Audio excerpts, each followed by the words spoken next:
Market में एक नया शब्द आया है दोस्तों और शब्द है स्नैप बैक। अभी क्या मतलब होता है ये स्नैप बैक का? यहाँ पे आप फोटो देख रहे हो, अवेंजर्स एंड गेम का है ये। जब हमारे आयरन मैन अंत में चुटकी बजा करके सब कुछ पहले जैसा कर देते हैं। और ये स्नैप बैक का मतलब भी वही है, snap to back it all. मतलब एक चुटकी बजा करके हम सब कुछ पहले जैसा कर देंगे। ठीक है, अब हमको कंटेक्स्ट समझना जरूरी है कि किस कंटेक्स्ट में स्नैप बैक मैकेनिज्म बोला गया है।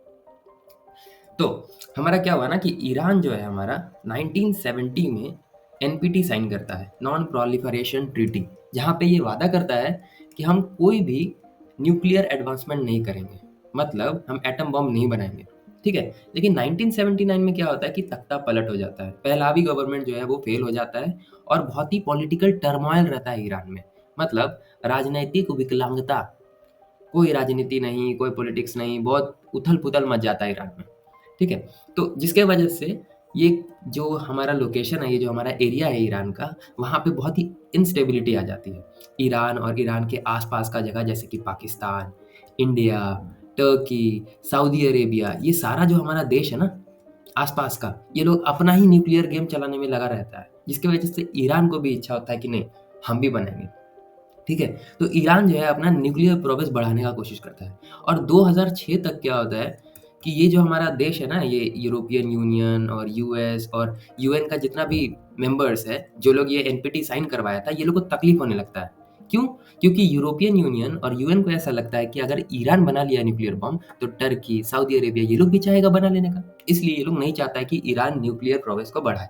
ठीक है, तो 2006 में जो है ईरान पे सैंक्शंस लगाया जाता है कि किसी भी प्रकार का तुम्हारा तेल हम लोग नहीं खरीदेंगे, तुम यहाँ नहीं बेच सकता, वहाँ नहीं बेच सकता, ये नहीं कर सकता, वो नहीं कर सकता। ठीक है, अभी यही सैंक्शन को घटाने के लिए या कम करने के लिए या एकदम बंद कर देने के लिए 2015 में एक अग्रीमेंट साइन होता है, जिसका नाम होता है joint comprehensive plan of action, JCPOA। किसके किसके बीच में? यूएन का जो हमारा 5 मेंबर्स है, 5 परमानेंट मेंबर्स। कौन कौन है वो?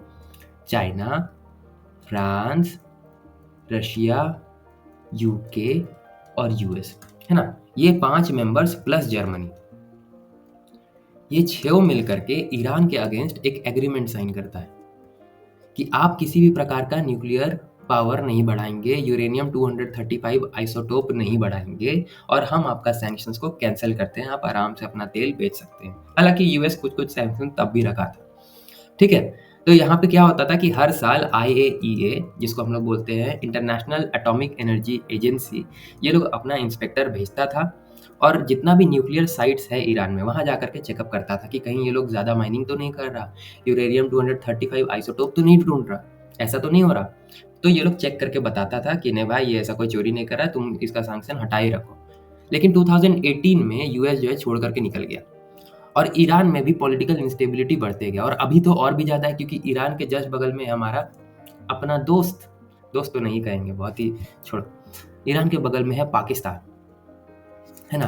पाकिस्तान जो कि न्यूक्लियर पावर है, इंडिया जो कि न्यूक्लियर पावर है, और पाकिस्तान आए दिन ईरान से लड़ाई करते रहता है। ठीक है, तो ईरान को चाहिए अपना न्यूक्लियर पावर, और ये चोरी चोरी चुपके चुपके अपना न्यूक्लियर पावर बढ़ाने का कोशिश करता है। और ये बात पता चल जाती है हमारे मेंबर्स को। और मेंबर्स में स्पेशली 3 लोग, कौन है ये? E3 के ब्रिटेन, फ्रांस और जर्मनी, तीनों केस ठोक देते हैं और बोलते हैं कि 30 दिन का समय खंड देते हैं दोस्त तुमको। अगर 30 दिन के अंदर में तुम इंस्पेक्टर को घुसने नहीं दिया, चेकअप करने नहीं दिया तुम्हारा न्यूक्लियर साइट्स पे, तो देख लेना जितना भी सैंक्शंस लगाए हैं वो वापस तुम पे ठोक देंगे। ठीक है, इसीलिए यहाँ पे इस्तेमाल किया गया है वो शब्द स्नैप बैक मैकेनिज्म, जहाँ पे क्या होता है, जो भी चीज़ पहले किया गया था उसको वापस ले लेने का। जैसे कि वो थैनोस नहीं किया था, थैनोस क्या किया था, आधा पॉपुलेशन को गायब कर दिया था। और टोनी टोनी क्या किया था, टोनी वापस से अपना फिंगर्स बजा करके, फिंगर स्नैप करके, चुटकी बजा करके वापस उसको वैसे ही की वैसे तरह वापस ले आया। ठीक है, तो वैसे ही E3 जो है वो भी अपना चुटकी बजाना चाहता है, ये चुटकी बजा करके इस पे वापस सारा सैंक्शंस ला देंगे। यही सीन है, यही कंटेक्स्ट है। अभी आप कुछ फोटो देख लीजिए, जैसे कि एक सेकेंड, जैसे कि ये है हमारा, फोटो देख लीजिए, ये है हमारा EU, यूरोपियन यूनियन, जो कि यहाँ पे मीडिएटर का काम कर रहा है। ये हमारा जर्मनी, ये हमारा फ्रांस, ये हमारा चाइना, ये हमारा रशिया, अमेरिका और एक और कौन सा है दोस्त, यूके, है ना, ये सब है। और हमारा बीच में है ये ईरान, जिसपे सैंक्शंस पे सैंक्शंस, सैंक्शंस पे सैंक्शंस लगा करके रखा है। अभी मेरा इसमें अपना कोई मत नहीं है, ठीक है, जो न्यूज़ में है मैं बस उतनी ही बात करूँगा।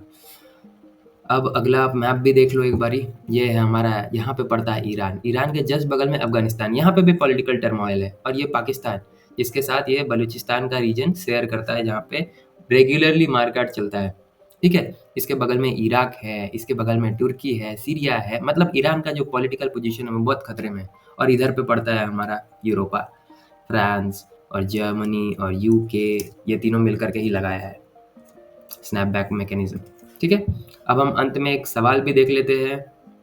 ये सवाल आपसे एग्जाम में पूछा जा सकता है कि किस कंटेक्स्ट में स्नैपबैक मैकेनिज्म को पूछा जा रहा है। तो आप इसका लिटरल मीनिंग तो समझ गए ना, कोई भी एग्जाम अगर पूछेगा लिटरल मीनिंग तो आप तो बता ही दोगे कि स्नैप का मतलब होता है चुटकी बजाना, और चुटकी बजा करके सब कुछ वापस पहले की तरह कर देने को बोलते हैं स्नैपबैक मैकेनिज्म। तो यहाँ पे क्या हो सकता है ऑप्शन में, a WTO dispute settlement process that allows member states to reimpose tariffs in case of unfair trade practices, या दूसरा या तीसरा या चौथा, ये आप खुद पढ़ करके बता देना। जो आंसर होगा कमेंट कर देना, सही होगा तो मैं बता दूंगा, ठीक है। आई होप कि आपको ये वीडियो पसंद आया होगा, समझ में आया होगा। ऐसा ही और वर्ड मीनिंग समझने के लिए या कोई भी चीज़ को समझने के लिए, किसी भी टॉपिक को समझने के लिए कमेंट ज़रूर करना और सब्सक्राइब करना चैनल को, ठीक है। Bye bye.